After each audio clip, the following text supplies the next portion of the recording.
What is up, YouTube? KM888 here with another one of my Pendulum deck profiles.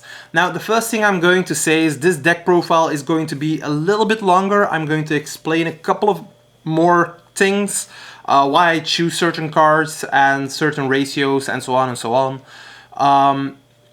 Just because of the fact that there's a little bit of discussion going on in the Pendulum group on Facebook about which deck is actually better, the Restage build or the Institution build, or any other build, like for that matter, because a lot of different players have different strategies and different playstyles, so your deck is definitely going to be a little bit different from each other.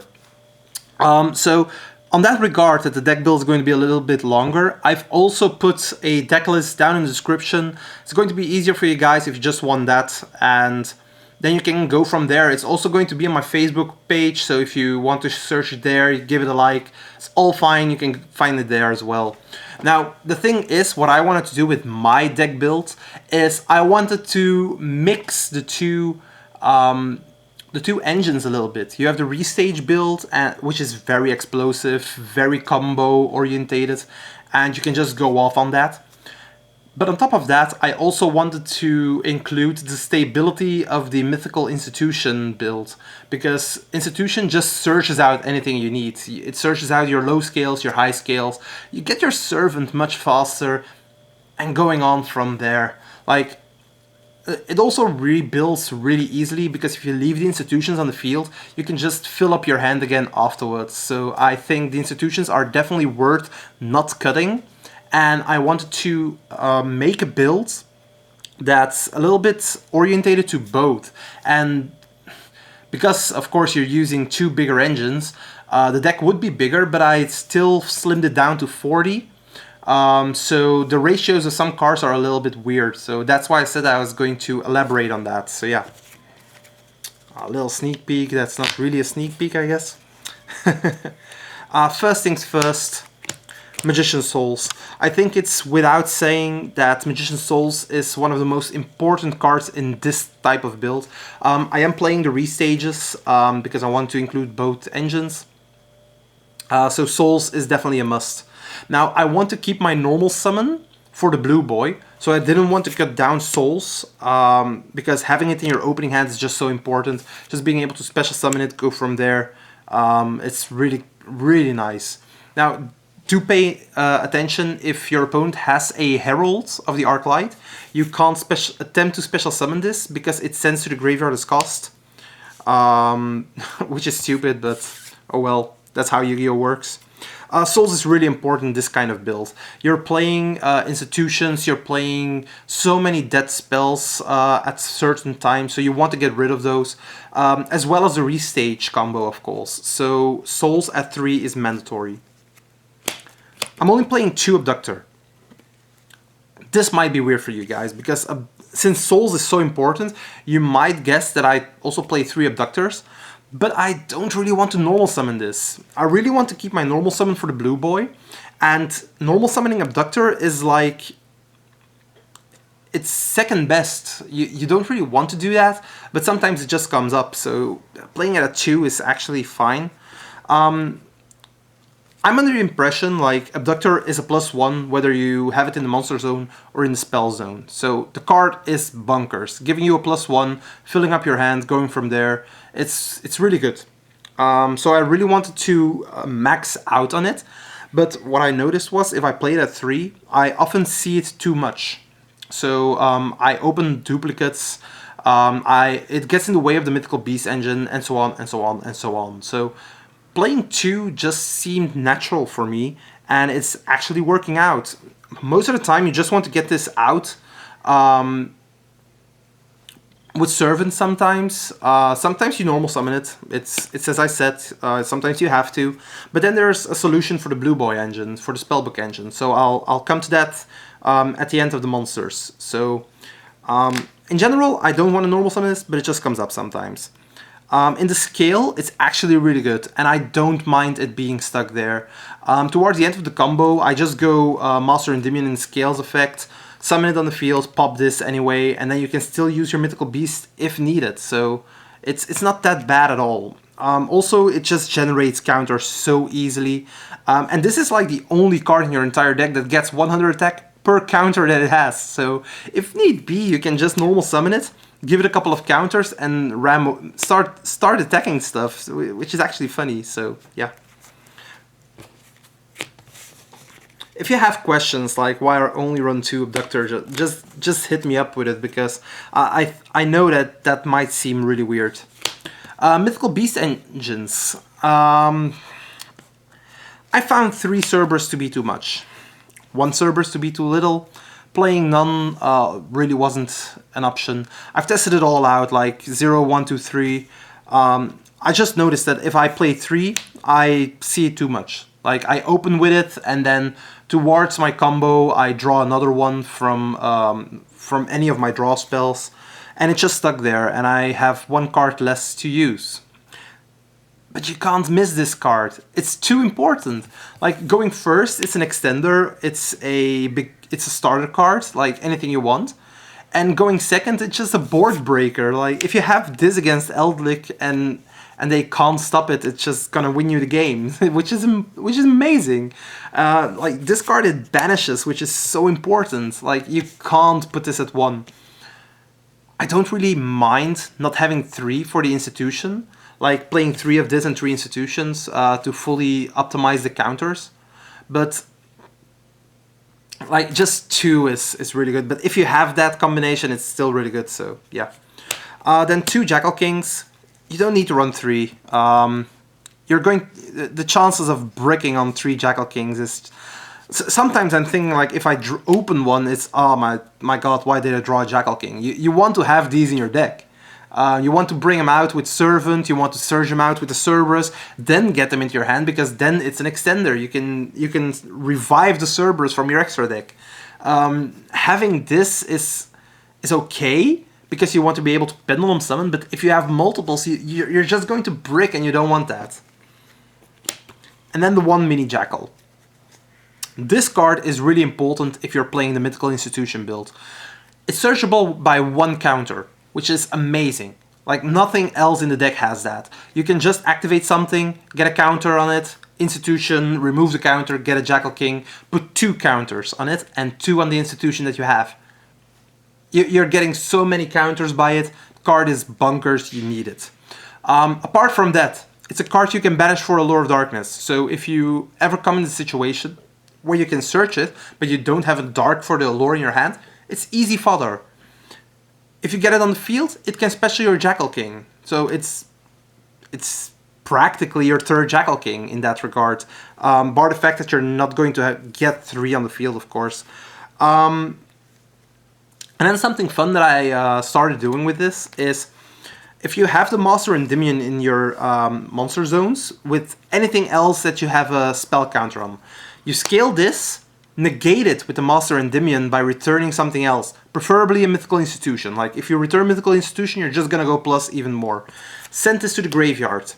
And then, afterwards, where you're doing the Cross Sheep combo, summoning out Vortex, and then you can revive something with Cross Sheep, you can special summon this to your board, and then use this card's effect to get another Jackal King on the field. So, it's just something... This becomes another negate at that point, which is so fun to do. I really like the versatility that this card gives.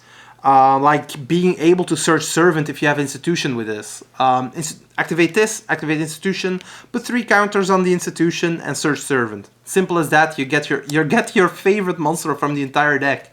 It's crazy. I just like the versatility that the card offers. And it's another level 1 for Abductor to search off, so why not, right? Endymions. I'm playing 1 each of the lesser used ones. I didn't feel that I needed 2 Reflection. I know that if you have to play 2 of any of these, like you can't, like you can't. But playing 2 Magisters is just wrong already. And then you can play 2nd Reflection if you don't want to banish it from Desires, but that's like the maximum. I like it at 1. It's most of the time I send it with the souls, so I'll never get rid of this. So it's actually fine at 1. But then the big boy, you need 3 Master Endymions. this card breaks so many boards. It's laughable. It's amazing to have this. It's a scale 8. It negates spells, traps. It does whatever you want. So the card is just bonkers. I can't say too much of that. So yeah. And then probably one of the weirdest ratios in my deck.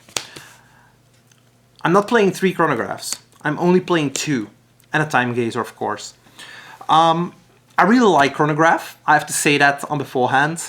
It's a great extender. It's a great starter card to go into your Crowley, because you summon this, you summon something else, up, insta Crowley.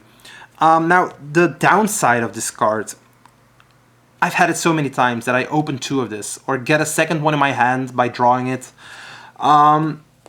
And then suddenly like, oh, but the Time Gazer is already gone, it's just a high skill, it doesn't do anything anymore. Or now I have to, and I banished the Time Gazer from a previous allure or the desires. And suddenly you're stuck with like 2 cards that don't do a thing. And I really didn't like that. So I cut this down to 2. And the chance, like the ratios where I bricked on the card, have severely gone down from there. And I still see the card enough. Like, it's a 2-off. It's not like you're never gonna see it. You see it like in a lot of situations. So it's definitely enough to play at 2, I feel. Especially in this build where you're running both the major engines. I do think 2 is enough. So it might be one of the weirdest ratios on a card that I've ever displayed, but for me the 2 is working out. So like, even if I could add something else, it probably won't be the chronographs. So yeah. The final monster of the deck is a Spellbook Magician of Prophecy. I'm playing 20 monsters and 20 spells, so it's actually kinda fun. But I had something to say about the Spellbook engine. Now, first things first, I am a big fan of running more of the Spellbook cards, because they don't really brick that per se, because you can just start activating it. If this gets a gate, you have another Spellbook, you can go from there. That's all really fine, but I don't have that much deck space to go for like a 5 or 6 card engine for the Spellbooks. I didn't want to do that. So I try to make it as minimalistic as possible. So of course, you're running the secrets and you're running the knowledge. These 2 are obvious. You want that. This would be the most minimalistic that you can do. Only running the 3, using the Crowley, basically only using Crowley to go for this search. But I found it too minimalistic. So I added 1 more card. And the reasoning for it was, if I have to normal summon the Abductor, I cannot normal summon this. So going into Crowley means that I have 1 in 3 chances to get a useless card to my hand. And then when I mean useless, I really mean useless, because you're going to get this and then you can't go further in your plays. You want to get that draw, or you want to at least get something that makes some of your plays safe, or be able to activate a spell at the very least. So I wanted to add another spell. And basically when it came down to it, it was either a Spellbook of Fate or a Spellbook of Wisdom. And I chose for the Wisdom. Now, the reason that I chose Wisdom is simple. I don't need any other cards to activate this. I just need to protect my spellcasters. So, and I can just say, okay, it's protect from spells or it's protect from traps, and that's it. I don't need anything else. If I went for the Spellbook of Fate, I'd at least need 1 of the other spells in my graveyard. And that's the only reason that I picked Wisdom over Fate. Because I've been playing Fate for a while, alongside this 4-card engine, like just the 5th card, Spellbook of Fate. And I had so many situations where I already had 1 of these in my hand, like the Secrets or the Blue Boy, and I used Crowley and I got the Fate. And I was like, okay, this is fine. Go Blue Boy, Secrets, Knowledge, and suddenly I have a Book of Moon in my hand. And the Fate is actually really good at that point, because against Adamantipator you can just flip down one of their monsters when they try to combo, and suddenly they don't have a rock on the field. Against Eldlik, you can just wait until they try to activate the Hakero or the Conquistador, And then you can Book of Moon their Golden Lord, so they don't have it on the field anymore. So they lose the secondary effects. So Spellbook of Fate is actually a really good card, but it's so dependent on other cards in the graveyard. And that's the only thing that was keeping me from playing it. If I'd be playing a build where I already was playing like an additional Secrets, an additional Blue Boy, I'd probably go Spellbook of Fate as well on top of that. Just because you have so many spellbooks, you're bound to see them. But Fate is like really bonkers. I've been bouncing face down cards with it, hitting strikes, there can be only one, stuff like that. It just goes to their hand and you don't have to worry about it. But in general, because you need other cards, it's less valuable than the Spellbook of Wisdom. And I have to say I like this card a lot. So, to make it easy, like, the one thing that I often lose to is when the opponent has Nibiru plus Impermanence. It happens. They just have the Impermanence as well. They let you combo off, and then towards the end they go Nibiru, you chain Jackal King, they chain the Impermanence, and your entire field is gone. Now, sometimes if I have my field and I get to this, instead of searching the knowledge, I just search the wisdom. I don't care. I just get the wisdom, my entire field is safe. I have the wisdom to protect from the impermanence. Just keep it in my hand. And main phase, Nibiru, chain Jackal King, chain impermanence, chain the wisdom. You're safe. Your entire field has been saved by a single card and no one else uses. I just like the card. It's so fun to use. Next up, Knowledge is your first draw spell. You're always going to see it. Like, seriously, even in your opening hand, you're going to see it more than enough. Triple Desires. Because I was playing the restage with a one-off hand, I actually took this out for a while. I was testing the deck without Desires because I didn't want to banish it.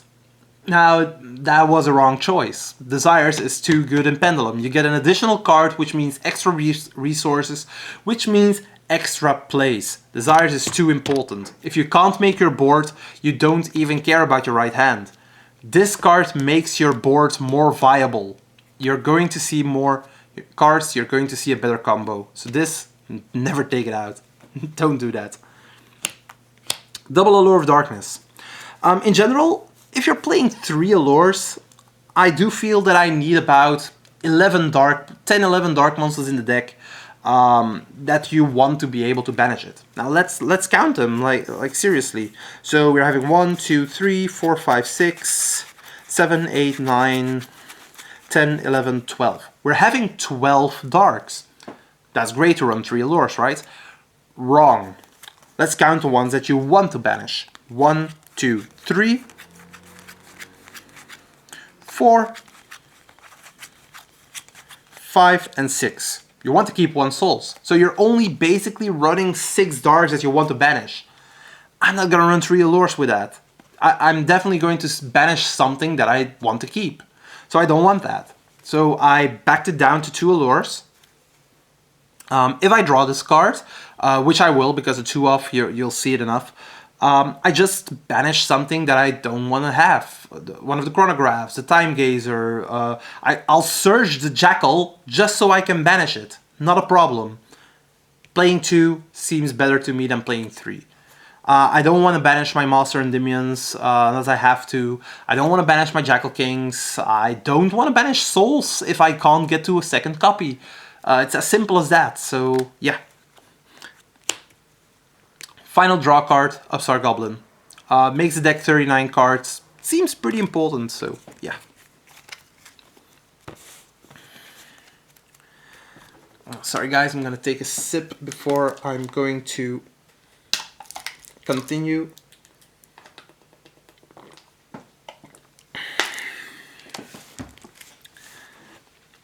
And then for the rest of the spell card lineup, it's actually pretty simple. Triple Mastery. Mastery searches anything you want, gives counters. I don't think I have to say anything about this. This card is just nuts.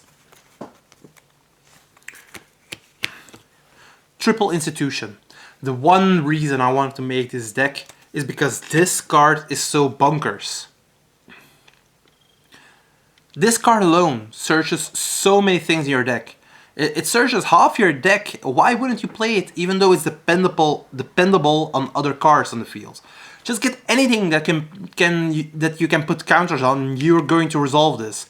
Magician's Souls can get rid of this card, giving you a draw. Even if this card bricks you, you can get out of it.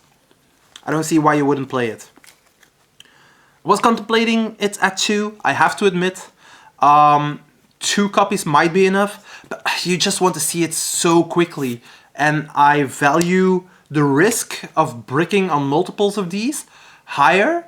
I value that risk lower than the risk of not seeing the card. So I really wanted to play 3. Just as simple as that.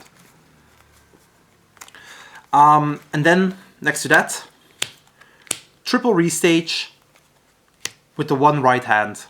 The left hand is in the side deck. The only real deck in the format that uses so many back row right now is the Eldlik matchup. And then there's like Salamangrade and stuff that you can use it against. But against Salamangrade, the left hand is actually pretty useless because they can get rid of it easily with Heat Leo, with what's it called, the Foxy. So you don't really mind that. But against Eldlik, like, the left hand is really good. You can just activate it, normal summon a spellcaster, and their first trap is definitely going to be negated. But in general, right hand is enough against most matchups. So that's why you're only running the right hand in the main deck, not the left hand. Now, why is this card so important? First of all, Magician's Restage is a monster reborn for level 3 or lower spellcasters. So you can get back souls, or you can get back the Blue Boy, Spellbook Magician of Prophecy. That makes for a really easy combo. The second effect, if this card is sent to the graveyard, you can add a continuous Magician spell card from your deck to your hand. There are literally only 2 cards in the game that fulfill that requirement, and that's Magician's right hand and Magician's left hand. But that doesn't matter. You want this anyways. Magician's right hand's effect: the first spell card that is about to resolve from your opponent each turn, as long as you have a spellcaster, its effect is negated and is destroyed. That means that if they Dark Ruler, if they Super Poly you, doesn't matter. It's negating under resolution, which means you don't have to chain anything to Super Poly. This card is going to negate it. Dark Rule just the same. Now, how does this work? Because it needs to be the first spell card. Imagine your opponent has 2 spells in their hand. Foolish Burial and the Dark Rule No More. They activate Foolish Burial and you decide to negate that card with Master Endymion or the Odd-Eyes Vortex Dragon. Because the activation of the Foolish Burial will be negated, it won't count to the Magician's right hand's effect. Because Magician's right hand looks at the first spell card that would resolve even without effect. So things like if they use Desires and you Ash Blossom, Magician's right hand would still trigger to negate the Desires. If you have a Hope Harbinger on the field, that doesn't negate the activation and just negates the effect. Magician's right hand will still count that card to negate it. Things like Master Endymion, Vortex Dragon, they negate the activation, so there is no resolution of the card, which means that Magician's right hand doesn't count those. So you can just safely negate the second card, the Dark Rule No More, with the right hand. It's just so powerful. That's crazy. At first, I didn't know that, and I was playing in a tournament with this, and the only reason that I lost one game is because I didn't know that Magician's right hand would work that way under Vortex Dragon, under Master Endymion, that I could negate the first spell. I just thought Magician's right hand automatically negated the first spell. And that was wrong of me, but now that I know, it's... card is busted, it's broken, like, wow. So yeah, I really think that Magician's right hand is definitely one of the best cards. And if you look at left hand can negate counter traps, which is crazy on its own. You can negate Solemn Strikes with it. Like if you have the left hand and you have a spellcaster, you Pendulum, and they try to Solemn Strike it, the left hand will negate it. It's crazy. And then the final card in the deck, Instant Fusion. It's an extender, it's a starter, you get your Crowley, and because of Millennium Ice Restrict, you can just safely go through most of the hand traps. So, yeah. But yeah, that's it for the main deck. It's 40 cards. It's actually fun to use this. You can try it out. I hope you guys would like it. But yeah, let's go see my extra deck, because that's, of course, important. I will include a small combo from Souls and Restage at the end, just so you can see that if you want to. First of all, for links, Relinquished Anima. This card is used in the combo. You really need it, so it's really good. And especially going second, the combo just gets better because of Relinquished Anima. Crowley, you just summon it as well. Just every game, like, it's crazy. Daybreaker, actually a really important card right now, because you can use it going first as well to pop your restage if you already used souls. So that's actually really important. It can also clear your Abductor, so I use that effect sometimes to clear Abductor, and if you have to, you have to. Like, there's nothing else to say about that. Triple Selene. Selene is just too important. You can't go not playing 3 Selene. You're going through 2 Selenes in your first turn. Like, you make one, you revive either Reflection or the Master Endymion, in my case. Then you go into Crush Heap with Absolute and the Selene. And then Absolute will summon the Voltex, and Crush Heap will special summon a Magician. Well, a Spellcaster, and then you link these two up for the second Selene, and, well, you just want the third Selene in your extra deck for follow-up. Sometimes you just go into Masquerena as well during your first turn, so during your opponent's turn, you get the Selene effect that you summoned of Crush Heap, so the second Selene, and then you go with Masquerena and Selene into the third one, so you can get another one. That's just crazy. The plays you can do with 3 Selene is just broken. Phoenix, Unicorn. I still play Phoenix. I think it's really important. Just to be able to special summon souls, normal summon something, get rid of a problematic card. It's really good. If you go against things like Salamangrate, you can summon this underneath the Sunlight Wolf and target like a Roar or a Rage. That way they have to decide to either give you the pop and the draw, or get something back from their extra deck, and it just gives a little bit more options.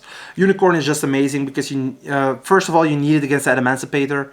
If you have your combo with Masquerena, you'll make the Unicorn bounce a rock back to their deck so you don't have their rocks. It's really important. Appaloosa, Bow of the Goddess. I still think this card is mandatory. Like, you make it so often with 3 or 4 negates, it's crazy. And then I'm actually playing one more link. I don't have that yet. The card is on its way in the mail. The card is Access Code Talker. Now, if you don't know that one, it's the new Link 4 from Eternity Code, and the card is busted. First of all, the card has 2 effects. The first, well, basically 3. It also has a condition and 2 effects. The condition is that your opponent cannot respond with any card effects to the activation of either of your Access Code Stalker's effects. So it's basically a mini super poly where your opponent cannot chain. The first effect, it targets one of the link monsters in your graveyard that you've used to make the Access Code Talker. 90% of the time you'll be making the Access Code Talker with any random monster and a Selene. You target the Selene in your graveyard, and then the Access Code Talker gains attack 1000 times the link rating of that monster. Selene has a link rating of 3. It's a link 3. You'll gain 3000 attack. Your Access Code Talker will have 5300 attack points. That's crazy. Second effect. You can banish one of the link monsters in your graveyard and destroy one card your opponent controls. Your opponent cannot chain to that! That's fucked up! You can just pop a card! And that effect is not once per turn.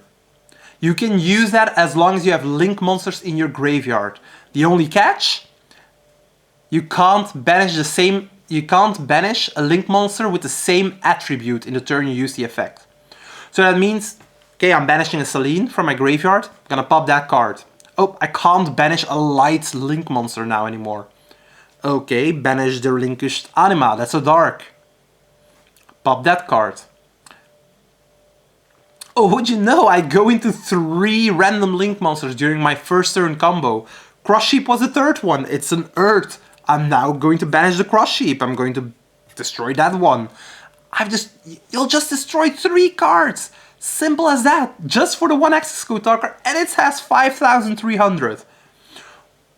The more important part of that, 5,300 is 2,700 away from game. Master Endymion has 2,800. Master Cerberus has 2,800. You'll get game so easily with that card. It's crazy. Access Code Talker is your 12th link monster. Always, like, just run it. The card is bunkers. If you go against an Emancipator and you can get 4 monsters on the field, just make your link monsters not use the effects because they'll be negated and destroyed. Go into Access Code Talker and now they can't respond. Pop 3 of their cards and go off. It's just crazy. And the final 3 cards of the extra deck, of course, Absolute, Voltex, and Millennium Ice Restrict for the instant fusion. I do want to say these 2 are bunkers. You don't want to count times how many... You do that combo like every game. Millennium Ice Restrict as the sole instant fusion target. I don't want to run multiples. If I'd run multiples, it'd probably be Thousand Eyes or Winda, and then I'd probably be using Predaplant, Verte Anaconda as well, because you can search out the instant fusion with that card, and that's really important then. But the extra deck is so cramped. You just can't. Like, for me, these 15 are like set in stone right now. That's crazy.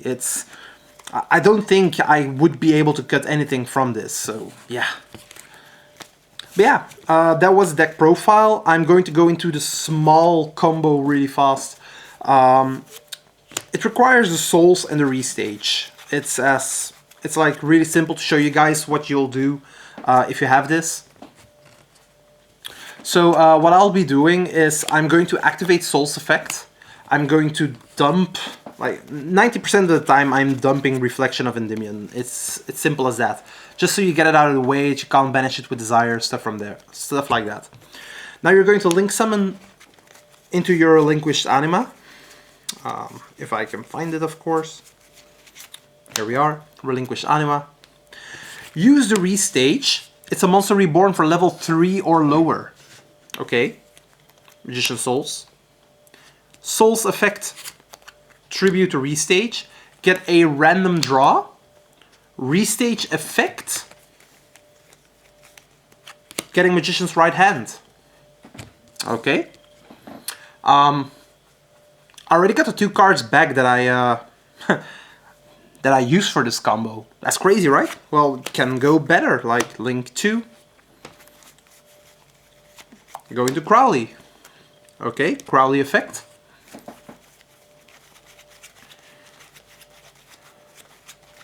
Where are they? And you're going to reveal Secrets, Knowledge, and Blue Boy. And you're going to add one of these 3 to your hand at random. I can roll with a die. It's basically 2/3 chance you're going to get these, 1/3 of this. It doesn't really matter. Like it's enough. If you really want, I can show you guys. You can go further from this. Like if you get the 2/3 chance of Secrets or Blue Boy, you're going to get into Blue Boy always. Normal summon it. Get the knowledge. Like let's say we can go like this then. Now you have to break something. You have to break some kind of board. You don't have anything else in your hand, even though we only use 2 out of the 6 cards that we have then, because you have to break something. Well, I'm going to activate my Magician's Right Hand then. Link these 2 away. Go into Selene.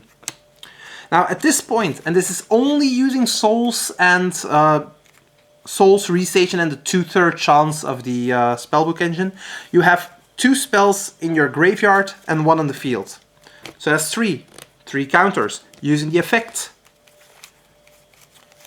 Special summon. Link these two off in access code. You have your access code talker with this. How simple can it get? I don't own the access code talker right now yet, but you drew a card at random from the souls.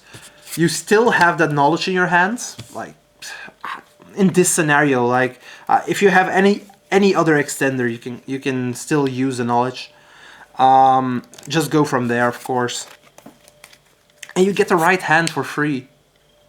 And an access code talker at that point. I mean, the combos you can do in this deck now are almost limitless. You don't even have to. It's just so fun to do this. I love this deck. The combos now are so versatile. It's amazing. But yeah, that was the deck profile. I hope you guys liked it. As I said before, deck profile is also down below in the comments and on my Facebook channel. I hope you guys liked it, and I'll see you in the next one.